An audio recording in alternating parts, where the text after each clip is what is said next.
Hello, everybody. Welcome back to another episode of Vegan Proteins Muscles by Brussels Radio. My name is Danny. And I'm Sawyer. And this is episode 211. So I don't know. Usually we kind of shoot the shit a little bit at the beginning of the episode before we start talking about what we were talking about. But we already did that. We literally just hung up. But we didn't talk about what you've been up to lately. We talked about what I've been up to lately. What about you? What's been going on? Well, I am flying out in 4 hours to Columbus, Ohio, to go to the Arnold. Oh, cool. Yeah, with Vegan Strong. It's the biggest. So we'll have a booth there, a big booth, a 20-foot booth, which is huge at the Arnold.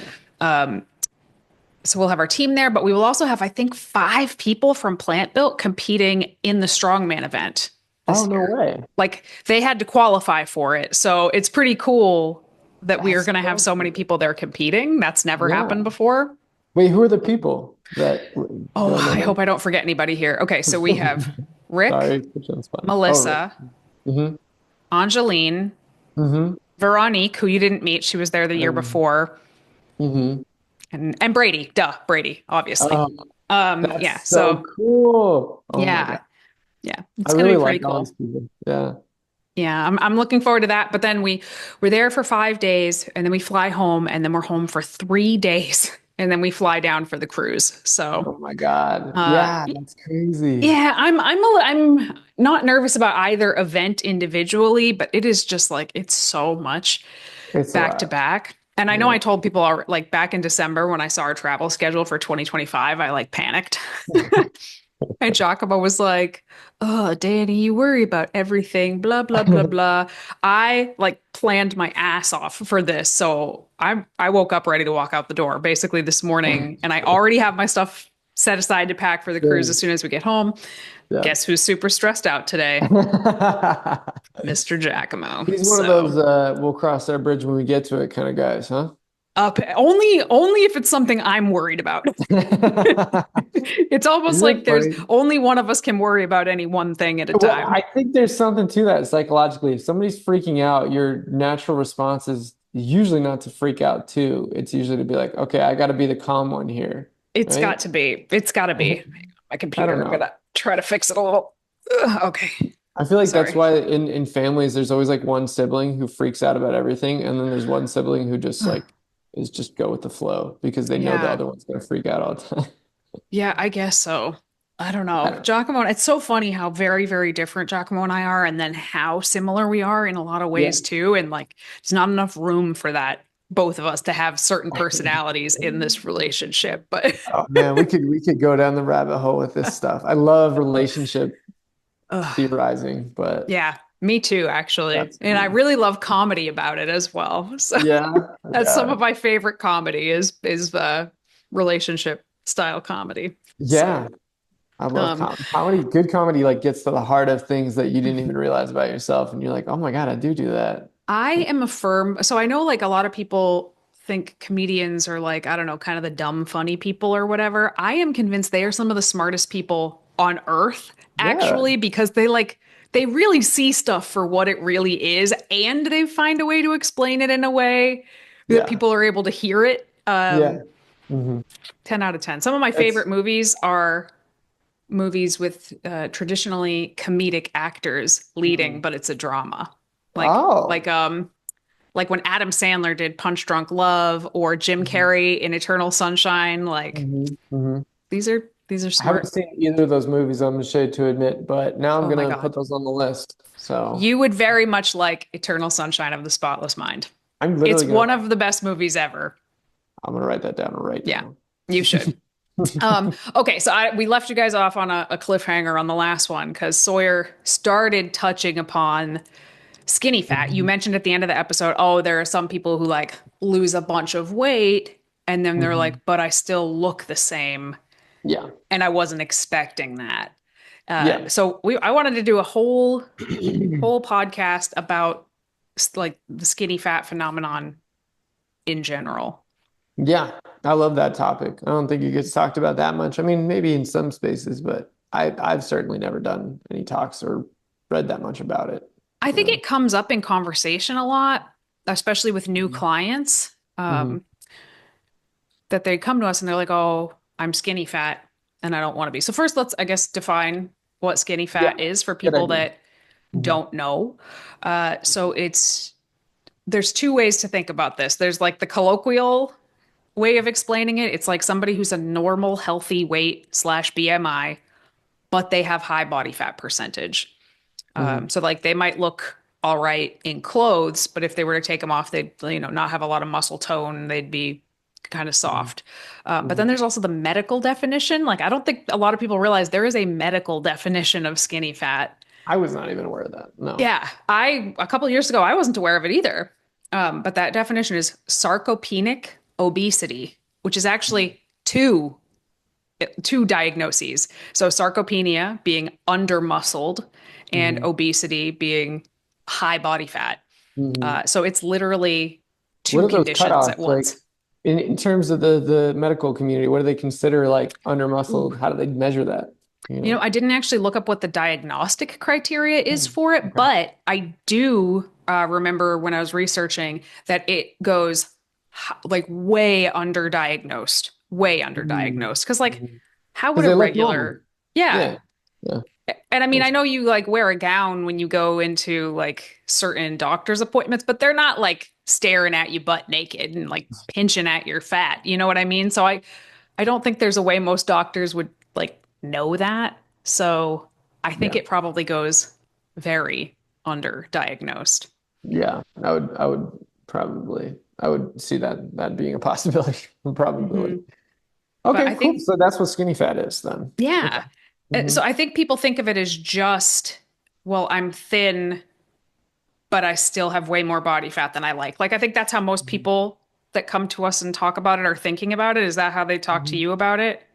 I haven't had that many people who describe themselves that way, to be honest. I've only really heard it in like online spaces, so I guess that's Hmm. why I haven't talked about it that much. But yeah, you do see people who look normal enough, but when asked to do a physically challenging thing, it becomes apparent that they don't have a whole lot of muscle mass or endurance. And so they just don't work out very much, but they're just genetically blessed in the sense that they don't, or they lost a bunch of weight recently, like you were saying, and they just don't have to think about their weight in terms of like a societal peer pressure type of way. Right. They've just always kind of been inactive and looked pretty normal and kind of Yeah. skated by that way or whatever. I think I remember this being sort of a big deal, like in high school, like coming out of high school. Not for me, because I was not Mhm. that. I was just fat. But I knew so many people that could just like eat a half a pizza for lunch and Mhm. like just eat all of this crap and never gain weight. And I Mhm. remember just being like, "Ugh, you lucky bastard. I Mhm. can't stand that you get to be able to do that." Yeah, But over the years, those same people, because they have been told their whole lives, like, "Oh, you're so lucky you you're get to eat all fine. of this and Yeah, nothing happens." Um, their body, they never pursued fitness in any way because they didn't feel like they kind of had to, which yeah. leads us to what people think about fitness as like a means to an end to look a certain way versus like actually being healthy. But I think it always starts that way, uh, Mhm. pretty much always. But But a lot of those maybe. people like basically became kind of skinny fat Hmm. in their 20s. So they Hmm. still were a healthy weight, but like maybe their shape had changed because they weren't 16 years old anymore, Yeah, distribution patterns were different. But if they went to the doctor, a doctor would never say, you're unhealthy, you got to yeah, work out, you got to lose fat. As long as yeah. their I blood work's think fine, it's like you're good. right, right. And I think like a lot of times, or isn't the Americans like on average will gain a certain percentage of weight every year? Like I forget Yeah, what, I think it's 1%, 1% of their body weight. year over year. That's Yeah, in 10 years, that's 10%. That's a lot. right. Because generally we like homeostasis. We don't necessarily have to like have this impulse to keep eating and eating, but there are times, seasons, and events where we're eating more and we're not necessarily losing it. So that it just kind of becomes like a gradual body fat gain thing. Yeah. So I think, yeah, the people who maybe started out life or didn't develop these habits early on are prone to getting having even more fat and not ever really feeling or understanding how to build muscle. And then you pair that with, starting to lose muscle at around the age Hmm. of 40. Yeah, Yeah, true. I think that is also about 1% per year. So now they're Yeah. like both of these numbers are going in a not Hmm. great direction. Yeah. And yeah, Yeah, that can be the case where people find themselves like, oh, wow, now I feel like I have all this catching up to do to get healthy, whereas I always had felt healthy enough before. right. But maybe it would be better if medical professionals were diagnosing people earlier and just Yeah, saying, I hey, think look, they'd have to like, I don't even know how they would do that without having access to DEXA scans yeah. or all the I'm just picturing Or like an maybe actual doctor pinching people with calipers. Like that's kind of that would funny. be traumatic.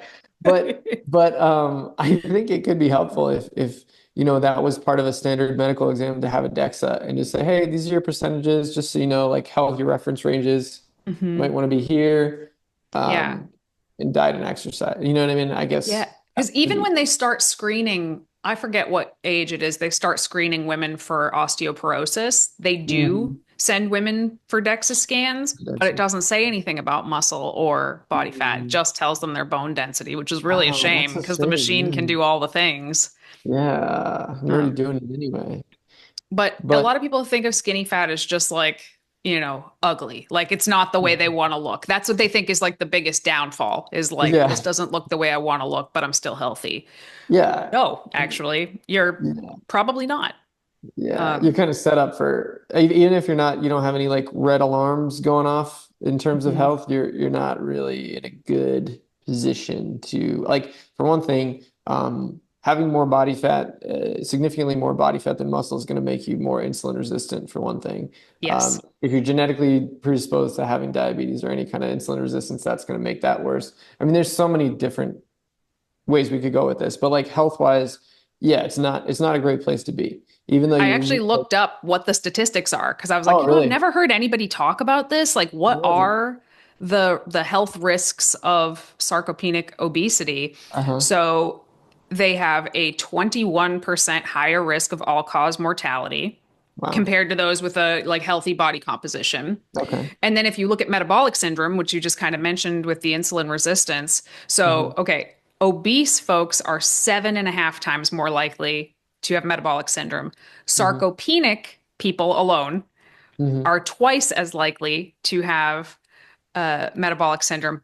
But if you have both, if you have sarcopenic obesity, you are 11 and a half times more Wow. likely to Dang. have metabolic syndrome. And that makes sense too, because when you have muscle tissue, it's very insulin sensitive. It uptakes carbs like crazy. You're just like a Mhm. freaking carb sponge when you have a lot of muscle. Yep. When you have fat that's gumming up those locks, so to speak, you have a harder time uptaking that insulin and Mhm. those carbs.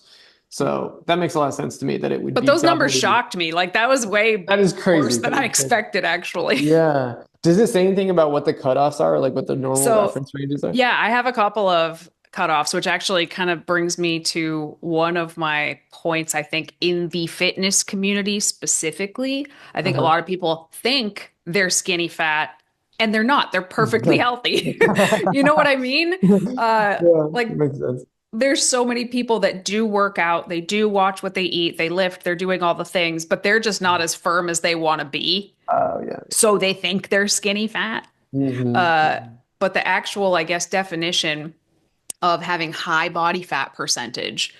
So they're two separate categories, right? What's high body fat and what's low Hmm. muscled. So high Okay. body fat percentage for men is over 25%, Okay. and for women it's over 33%. Hmm. Hmm. So, we got women at 25% saying I'm skinny fat and it's like, "No, you're just normal." No, you're fine. That's interesting. And Um, then how do they define under muscled? okay, so they do it by height and sex. So Okay. for men, there's a lot to take in. This is a lot of numbers.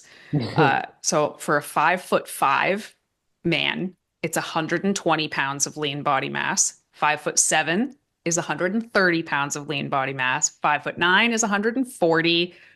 5'11" is 150, and 6'1" is 160. So basically, between 5'5" and 6'1", somewhere between 120 and 160 pounds of lean Mm. body mass. So that's not just muscle, that's also your Mhm. skin, your organs, Mhm. and basically any Anything tissue that's that is not fat. not fat. Mhm. And then for women, so I'm going to do the same thing. So for 5'1", woman, it's 85 pounds. 5'3" is 95 pounds. 5'5" is 105 pounds. 5'7" is 115 pounds. 5'9", 125, and then 5'11", 135. Uh-huh. So, I actually was surprised. I think these numbers are a little bit higher than I expected them to be. I was gonna say that. Yeah. Hmm. I feel Yeah. like, yeah, like me being 5'11" and having a 150 pound and put earmarked that. I was like, interesting, because that's usually what I assume my fat-free mass is around. Maybe a little bit higher, but not much higher than that. And mine is the same. So 5'7", it says 115. I'm pretty sure that's somewhere Right. around where my lean body mass is. But again, how are they calculating this is going to give you a totally different number. Um, Yeah. I'm just I thinking like, okay, I've spent the majority of my life trying to build as much muscle as possible, and I'm just over that like under muscle thing. So I'm like, that might be a really high bar, but I I don't mean, know. these numbers could be wrong. It's possible. If I looked at a different source, it might say something else. I'm not sure. Mhm. Oh, Um, it's interesting nonetheless. mhm. Yeah, I guess, yeah, and it makes sense though that people understand like, or at least have some kind of inkling as to what we're talking about when we say, okay, under muscled, but also having too much body fat, Yeah. can compound problems. And that's Yes. why it's more of a concern when people are both those things at the same time instead of Yeah. just one or the other. Because like, for instance, when we, in the obesity episode that I think you did a really good job about, Thank you. you're talking about, okay, like all-cause mortality in certain reference ranges. And some of those reference ranges went higher Yeah. than the references you just said, like in terms of body fat. Hmm.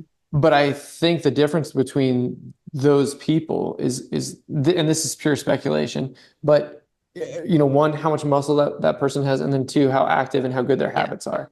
Hmm. I think when you factor those things in, I think you get more health at higher body fat percentages. Right. And there's obviously genetic variability in that, but I just think that's super interesting to think Yeah. about. I mean, I find the whole thing to be really interesting in this particular topic in general, because this is like Hmm. you say, like, okay, how does this happen? Hmm. What do we do about it? Right. Yeah. Um, so I think Yeah. those are important things to talk about is like, how does this happen? Well, the first and simplest way is just somebody doesn't eat well and doesn't exercise their whole life. So Mhm. that's one camp of people. That's pretty Mhm. simple to define. Yeah. Um, I would say another group are the cardio bunnies. Like Yeah. when you don't focus on strength training in some capacity, it doesn't even have to just be lifting weights, but Yeah. if you're not focusing on strength training in some way, Yeah. you're gonna have a hard time building muscle. Yeah. Yeah. And that can really affect later on.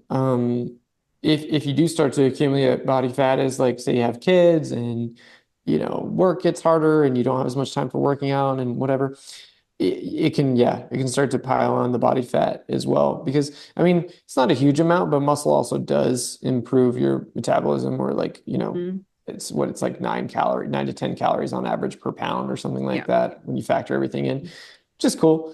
Um, but I do think that just generally being more active will help you keep muscle on, especially if you built it early. Yes. So the sooner people can get in the gym or start doing resistance training of some kind, the better.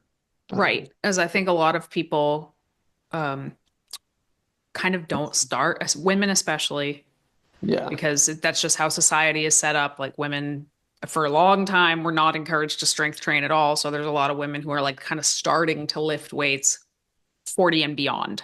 Yeah. And that's great. Do it. Don't not do it, please. But you're going to have a much harder time than if you started when you were even 30, Yeah. or that person's going to have a harder time than when they were 20. Yeah. So the I sooner, the think better. that's kind of, I think if you're ready to do that or talk about this, I think that's kind of where we go into the like, what do you do about it Mhm. if you fit this description? Um, and I think the biggest thing is training. I think Yeah. that's like even nutrition aside, like you're not in a crazy, I mean, yeah, you probably have some more body fat than you'd like to, Mhm. but the bigger concern, in my opinion, and the thing that's easier remedied is starting to train and really start to get familiar with these lifts and starting to push yourself hard in these lifts is going to pay massive dividends at that Yeah. point. Yes. Because it's almost like, like the newbie gains phase. Once you start training, your body adapts almost no matter what fuel you're giving it. Yeah, you want to have a certain amount of protein, and yeah, you want to have a certain amount of calories. You don't want to go too extreme with any of that. But Mhm. I think literally if I could only give one piece of advice to somebody in that situation would be just start training and the other stuff will probably come later. But Yep. you're going to notice like benefits right away from just training more intensely and more frequently.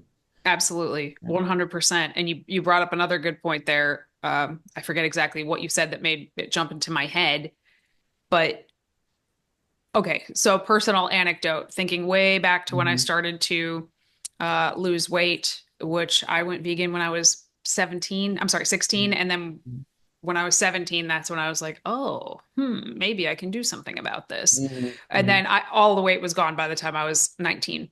But Okay. I remember exactly what I did. It was so stupid, but I remember it. I ate basically as little as I could stand, 1,200 Mhm. calories a day, just like they told you. Mhm. And Yeah. all I did was cardio. Mhm. And even at that time, I was like reading magazines that had like kind of muscly women in them. And I knew that's what I wanted to do. Like I knew that. I knew Mhm. that was what I wanted eventually. But I thought to Mhm. myself, well, let me just lose the weight first. Ah, And yeah. then I'll focus on building muscle. And it was my biggest misstep in my whole fitness life thus far. Yeah. What an epic mistake that was. That's crazy. Uh, Well, you didn't. I Crash mean, dieting without lifting is like a fast track ticket to skinny fat land. yeah, and losing a bunch of muscle probably. Even I mean, even if you don't have a bunch, you'll probably lose some in that. Yeah, and I don't think I had much to start with. Yeah. But I don't think people understand you can attack the problem from both angles when you start training. You will probably end up losing weight. You'll probably just become more conscious of your worst, the lowest hanging fruit. Like, oh, maybe I won't have as much soda, or maybe I won't, you know what I mean? That stuff Mhm. becomes uh, more encouraging and more second nature the more that you get into the fitness lifestyle, I guess. And then just the training itself is going to help you transform, not only build muscle, but also probably help you lose fat a little bit, especially if you're Mhm. staying around calorie neutral, calorie maintenance. Yeah. Probably some of that fat is going to be used to generate new muscle tissue. I don't know. You have anything you want to say Yeah. about that? Yeah. So you said as long as you're staying around calorie maintenance, okay? I think Yeah. that's really important because I find Yeah. a lot of people who are like trapped in skinny fat land are Mm. constantly trying to diet. They're Mhm. constant because they don't like how they look. They think it's too soft. So in Mhm. their brain, they're like, well, I gotta cut fat while I'm lifting. And Mhm. it's great that they're lifting, but Mhm. it's like trying to brush your teeth and eat Oreos at the same time. Like you're I you're love that really visual. yeah. You're in your own way when you are Yeah. constantly trying to be in a deficit. If Yeah. you're already in a place where you're a healthy weight, like I know it's hard. I know it feels counterintuitive, but let the deficit go because your weight Mhm. is fine. A Mhm. deficit is only going to change the weight on the scale. Yeah. Um, I mean, if you're a healthy weight. yeah, and there have been so many studies where they've done, and one I always highlight to clients is like, look, there's one where they put people in about a 500 calorie deficit, and one where they put them about 1,000 or like 800 calorie deficit, and even there, they saw a difference in how much muscle they were able to build and retain. Hmm. So you're putting yourself at a disadvantage in terms of building muscle, which is really probably the bigger component you need to achieve. Because if you're skinny fat, meaning you don't have enough fat to be considered obese, so you're Hmm. not really like nobody's freaking out about your health in terms of like you have so much body fat that it's like insane. Right. You're probably just going to notice your muscles getting bigger and you noticing more definition. And all while being comfortable nutritionally. Yeah. So that's one less stressor you have to induce upon yourself. And then if at the end of that, or you feel like, okay, my strength is kind of plateauing a bit and I'm just feeling like I'm eating more than I'd like to or whatever, you could potentially think about doing a diet at that point. But it's, Or even that's sometimes, we'll talk about this. That can be a good time to just tweak the macro ratio. Oh, without messing interesting. with the calories also. Hmm. But you Hmm. reminded me while you were talking, like you said, it's probably more important that you focus on the muscle side of things first. I Hmm. agree. But Hmm. if you build muscle at all and your weight stays, even if your weight didn't stay the same, even if you just gained a pound of muscle and the scale went up a pound, by definition, you just reduced your body fat percentage. Yeah. You know, the percentage is going down. Yeah. Um, And to explain this to people a little bit more, like it's not just that muscle gets added to your frame calorie free. You need mhm. calories. You need other calories to be brought in to add. It's like hiring workers. You have to pay those workers to put that muscle tissue on your frame, Mhm. and that costs calories, right? Yeah. So on average, it's if just from memory, I think it's about 2,800 calories or something like that to add a pound of muscle to your frame. And of course, that doesn't happen all in one day, Right. but you need that excess energy to add that muscle to your frame. And so, okay, where do you think if you're weight neutral or maintenance calories, you're not Mhm. gaining weight, you're not adding fat or having excess calories, where do you think those calories are coming from? You're creating an environment in which you're telling your body, I need this muscle. In fact, I need more of this muscle. So it's Mhm. not going to use your muscle for energy. Right. It's going to use your body fat. Yeah, it's So yeah, easier. so if It's you're just easier to use for your body as well. Mhm. So our So bodies are that's lazy. why it's so much better to focus on training when you're in that situation because one, you're under muscled anyway. So build that muscle. And then two, you have all this extra energy on your body that you can use to add that muscle to your frame. It just makes sense. And you don't need to limit the amount of muscle you're able to build by Yeah. going into a deficit. And then later on, if you're like, no, I still have more than I want, and I feel like I'm at that point of muscularity where I'm like, okay, this is going to look good Hmm. when I lean out, or this is going to feel okay just dieting for a couple of months instead of thinking I got to diet for a whole year or Or whatever. forever. Like that's Yeah, or that's the place that forever. that sounds so silly when I say it out loud. It's true Um, though. and I know that there are men that fall into this camp, but there are so many women that fall Yeah. into this camp just thinking they need to diet forever. Their Mhm. body is never changing the way they want. It's just like a hamster wheel to Do you nowhere. think that that comes from a fear of gaining muscle, like this like bulkiness thing that won't go away? No, I think it literally it comes just from a fear of seeing the scale go up. Ah, Period. Full stop. I see. Unfortunately, I work with very smart people. I love my Mhm. clients. They're very smart. Logically, they know that they can gain weight and look better and look Yeah, closer to the way they want to, but it is like so deeply ingrained that's that the true. scale going up equals bad.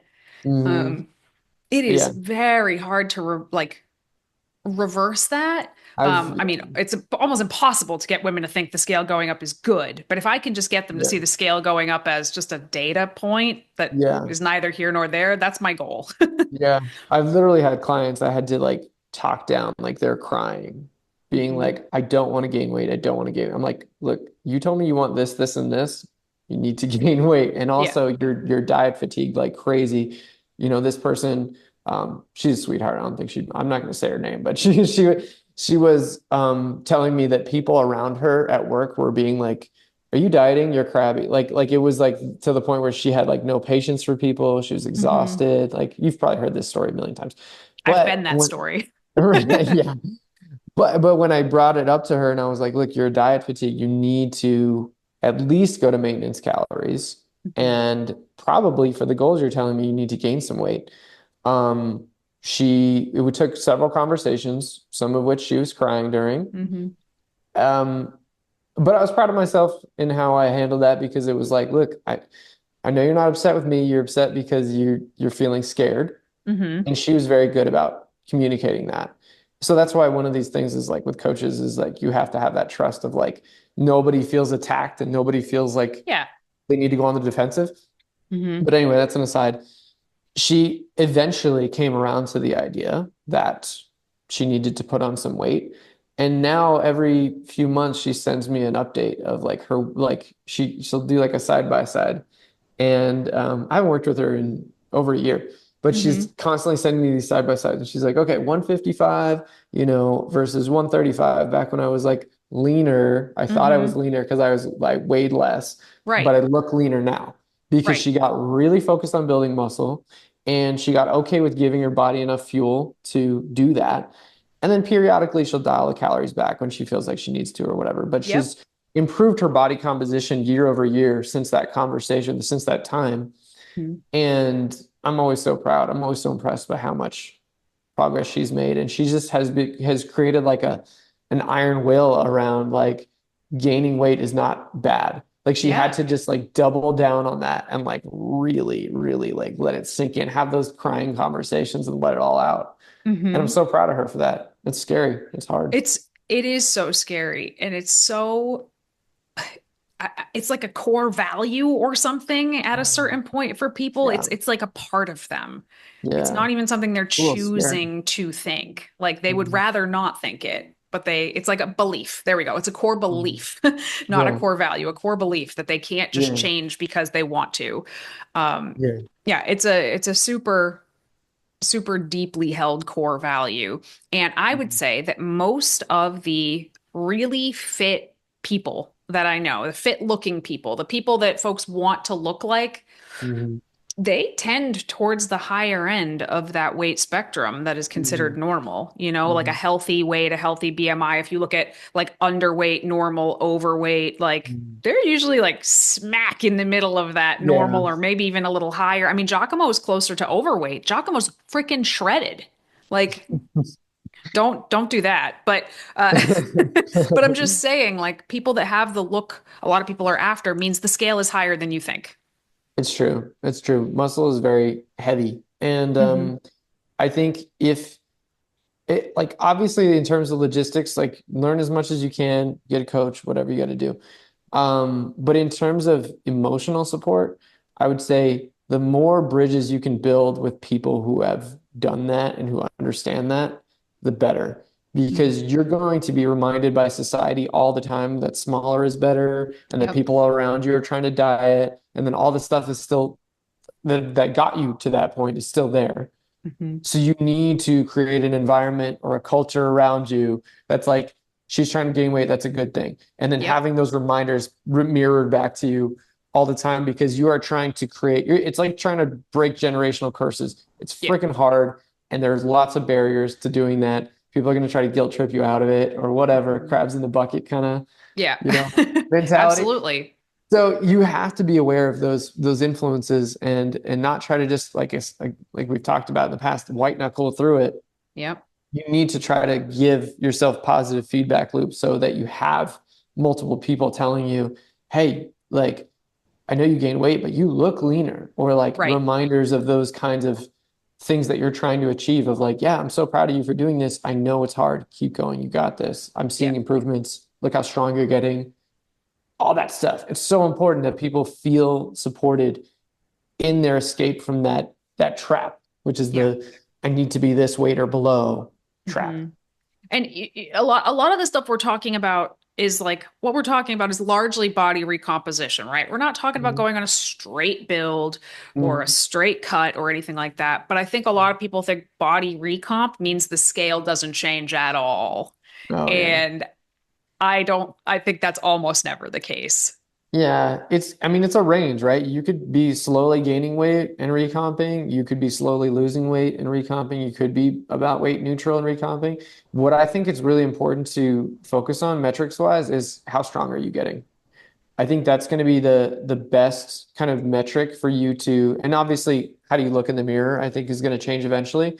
But in the shorter term, how strong are you getting week to week, month to month is going to Hmm. be a good indicator of like, okay, things are trending. The more that you see that trend happening, that line forming in your data points, you can be more sure like, okay, muscle has had to be built by this point Yep. because I'm getting this Yeah. much stronger. That's what I always tell people to focus on because when you're Yeah. cutting, you can see the changes almost weekly if things are Really going fast. well, right? When Mhm. you're building, you can't.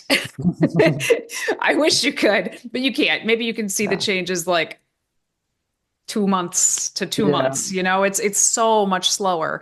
Yeah. But if you're getting stronger in the gym intelligently, like with good form, you're not sacrificing your form just to add a little bit more weight. Like if Mhm. your lifts are going up even a little bit, because some people think, oh, I had one workout where I didn't go up in anything, so I'm failing Mhm. now. And it's like, no, no, Yeah. no, that's just shit happens. Like it happens to No, everybody. no. The longer you're at this, the more of those workouts you're going to have. Yeah. Uh, but if Maybe those I'll put numbers a are going up at all, you are getting stronger. You yeah. are building muscle. And maybe I'll put a finer point on that what you just said, because a lot of times people think, oh, progressive overload, that means I have to do one more rep or add more weight each time. But they're thinking about it backwards. In fact, I like to tell people, look, just focus on stimulus, focus on the fact that you worked out a muscle and you felt like you did something. So like the point where, you walked in is different from the point where you're walking out in terms of how your muscles are feeling, how tired they are. If you do that, then what will happen will be that you're able to do more over time without even necessarily exerting yourself more. You have a consistent level of effort, but your reps and your weight are going up because it's just like things are working. You don't have to push yourself harder each consecutive workout. That would I be think a bunch that of that could be things. a good cue for the right person. I think that could Yeah. be a good cue for the right Yeah, person. well, you're right, because there are people that just need to train harder. I get what you're Yes. saying. There's a Yeah, lot of people that just need to train freaking harder. you're And right. that's the other thing I guess I would say. And you did mention it much earlier in this is like, yeah, we got to lift weights, but like you got to lift. Like you have Yeah, to actually be that should not pushing be glossed yourself. over. You're right. You're so Like right. I think a lot of people think, okay, well, I came in and I did 3 sets of 10 of everything and I'm good to go because now I've lifted. And that's much better than not doing it at all. But Yeah. it's like, man, those last couple reps should be hard. They should be kind of slow. You should be fighting to like not make a face. Like it Yep, should be yep. hard. Hmm. And again, I think this is something where men just do a better job at it. Hmm. Um, because there's Hmm. something very masculine about like grunting Pushing through the yourself. final reps. Women Yeah, don't want to look ugly and yeah, they don't want to even draw attention to themselves on the weight room floor. And sometimes yeah. that both of those things do that. Right. And So, how I bring attention to this with coaching is like if I see the reps staying the same each consecutive set, they got 15, 15, 15, 12, 12, mhm. 12. I'm like, Yep. are you pushing those as hard as you could? Hmm. Because if you're not going up in weight at each of those sets, Hmm. then what's happening is you are holding back and then you're able to hit the same number the next set and you're holding back. Hmm. So what I tell them is like, look, it's totally fine to get above the rep range a little bit on the first one. Hmm. You don't necessarily need to go up in weight right away, but you should be either going up in weight if you're noticing that you don't have to go down in reps or going down in reps because your Hmm. muscles should be affected by this workout. They should get weaker over the course of the workout Hmm. because you're doing such a good job stimulating them, Yeah. fatiguing them, you know? And I guess I have a different both neither one's like right or wrong. I have a different approach where if the rep range is let's say 8 to 12 or whatever, and Uh-huh. let's say they have 3 sets, if I see 12, 12, 12, they Yeah. have to go up in weight the Oh yeah, next no, week. for sure. For sure. Like, Yeah. and they'll probably get, 10, 8, 8 or something the Yeah. following week, but then they Yeah. just got to stick with it sometimes for, many weeks until they're back up to 12, 12, 12, and then we do Yeah. it again. No, And 100%. when people try to not do that, I get so frustrated when there's like, well, I've been doing this forever, and I'm like, why? Yeah. That's literally exactly what we're trying to not do, Right. you know? Yeah, because and we'll explain real quick why. I mean, the stronger you get, the less stimulative that weight and those reps become. So you need to, if you want to keep growing, if you want to keep progressing in your fitness journey, you have to keep bringing up the weight or the reps or both Mhm. as you get stronger in order to keep challenging those muscles. So it's like, yeah, focus on the stimulus, focus on actually feeling it and noticeably getting more tired as you go throughout the Mhm. workout, because that will be the stimulus for getting stronger, building more muscle Yeah. over the long Yeah. term. But I think a lot of people you don't know what it's like to push yourself that kind of way in the gym sometimes Mhm. until you have somebody standing there going, nah, you could do more than Mhm. that. No, Mhm. I think you got more than that. Yeah. That can be a really profound experience for Yeah, some it's true. people. I try to bridge that gap on the online coaching space by Mhm. saying, look, with isolation lifts, you should try at least going at least one set to failure, see how it feels. And then you don't have to go to failure for every set, but your reps should be so slow at the end of the set that you're not even sure if you're going to be able to do another rep. Like I Yes. think we should go more towards that extreme Hmm. than the opposite, which is like, oh, I kind of Yeah. felt it. I'm done. Yeah. Or I hit Sometimes the I'll top tell of people the just film your last set and send it to me yeah, so I I can like see that what too. that final set of, I like that this or too. that exercise looks like. Yeah, But it's funny. People often overestimate. I mean, this could be a whole nother video and we have to go soon, but they overestimate how important form is and underestimate how important intensity is. That's an episode. We're going to do that episode. I'm going to write it down immediately because that's a great topic. Okay. All right. And I think that's a good place to end this one. You're right. I'm getting carried away. Yeah, no, I like it. I like it. And it's not on our list. So we're doing it. I'm pumped. Thank you guys so much for tuning in. If you're looking for any kind of one-on-one coaching, we have our coaching links in the show notes and in the description below the YouTube video. So check that out. Feel free to follow us on Facebook, Instagram, YouTube, at VeganProteins, at Muscles by Brussels, and Sawyer is at Soyboy Fitness Coaching. And if you have any questions, just shoot us an email, coach@veganproteins.com. Once again, my name is Danny. And I'm Sawyer. And we will talk to you soon. Bye, guys. Bye.